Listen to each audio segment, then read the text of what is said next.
पितृपक्ष, जिसे श्राद्ध या कनागत भी कहा जाता है, श्राद्ध पूर्णिमा के साथ शुरू होकर 16 दिनों के बाद सर्वपितृ अमावस्या के दिन समाप्त होता है। हिंदू अपने पूर्वजों अर्थात अपने पितरों को विशेष रूप से भोजन प्रसाद के माध्यम से सम्मान, धन्यवाद और श्रद्धांजलि अर्पित करते हैं। ऐसा माना जाता है कि श्राद्ध के समय पूर्वजों को अपने रिश्तेदारों को आशीर्वाद देने के लिए पृथ्वी पर आते हैं। श्राद्ध कर्म की व्याख्या रामायण और महाभारत दोनों ही महाकाव्य में मिलती है।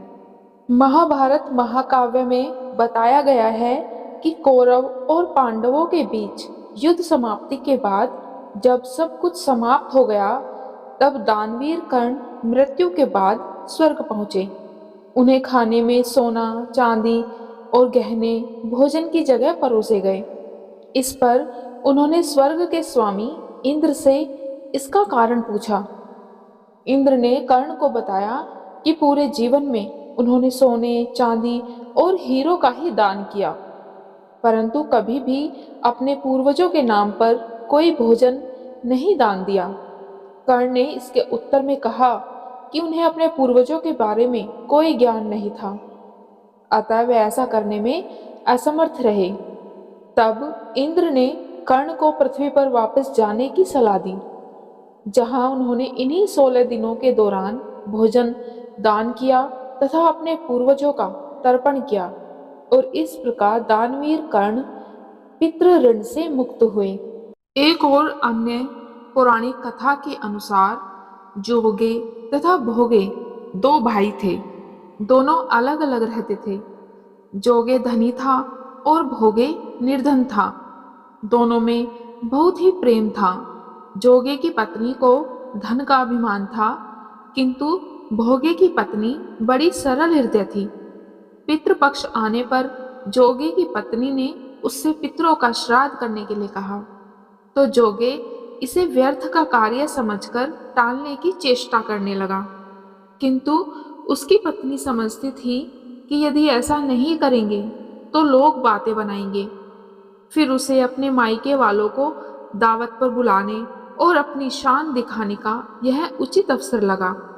अतः वह बोली, आप शायद मेरी परेशानी की वजह से ऐसा कह रहे हैं, किंतु इसमें मुझे कोई परेशानी नहीं होगी। मैं भोगे की पत्नी को बुला लूंगी, दोनों मिलकर सारा काम कर लेंगी। फिर उसने जोगे को अपने पीहर न्योता देने के लिए भेज दिया। दूसरे दिन उसके बुलाने पर भोगे की पत्नी सुबह सवेरे आकर उसके साथ काम में जुट गई। उसने रसोई तैयार की, अनेक पकवान बनाए, फिर सभी काम निपटाकर अपने घर आ गई। आखिर उसे भी तो पितरों का श्राद्ध तर्पण करना था। इस अवसर पर न जोगे की पत्नी ने उसे रोका, न वह रुकी। शीघ्र ही दोपहर हो गई और पितृभूमि पर उतरे। जोगे भोगे के पितृ पहले जोगे के यहाँ गए तो क्या देखते हैं कि उसके ससुराल वाले वहाँ भोजन पर जुटे हुए हैं। तब वो निराश होकर भोगे के यहाँ गए। तब उन्होंने वहाँ देखा कि मात्र पितरों के नाम पर अगियारी दे दी गई थी। पितरों ने उसकी राख चाटी और भूखे ही नदी के तट पर जा पहुँचे। थोड़ी देर में सारे पितर इकट्ठे हो गए और अपने अपने यहाँ के श्राद्धों की बढ़ाई करने लगे। जोगे और भोगे के पितरों ने भी अपनी आप बीती सुनाई। फिर वे सोचने लगे, अगर भोगे समर्थ होता तो शायद उन्हें भूखा ना रहना पड़ता, मगर भोगे के घर में तो 2 जून की रोटी भी खाने को नहीं थी। यही सब सोचकर उन्हें भोगे पर दया आ गई। अचानक वे नाच नाच कर गाने लगे, भोगे के घर धन हो जाए, भोगे के घर धन हो जाए। इसी तरह सांझ होने को हुई।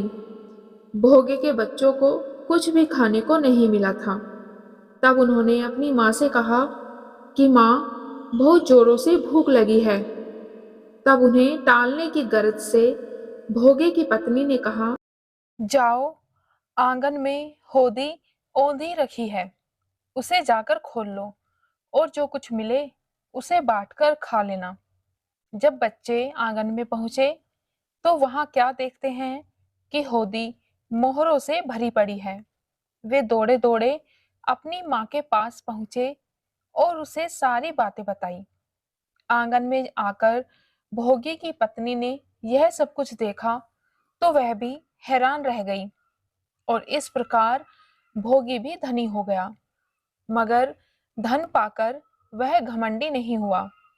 दूसरे साल का पितृपक्ष आया। श्राद्ध के दिन भोगी की स्त्री ने 56 प्रकार के व्यंजन बनाए, ब्राह्मणों को बुलाकर श्राद्ध किया, भोजन कराया और ब्राह्मणों को दक्षिणा दी। जेठ जेठानी को सोने चांदी के बर्तनों में भोजन करवाया। इससे उसके पितृ बड़े प्रसन्न तथा तृप्त हुए। इसी प्रकार पौराणिक कथा समाप्त होती है। उम्मीद है आपको आज की वीडियो पसंद आई होगी। अगर आपको वीडियो पसंद आए तो वीडियो को लाइक और चैनल को सब्सक्राइब जरूर करिए।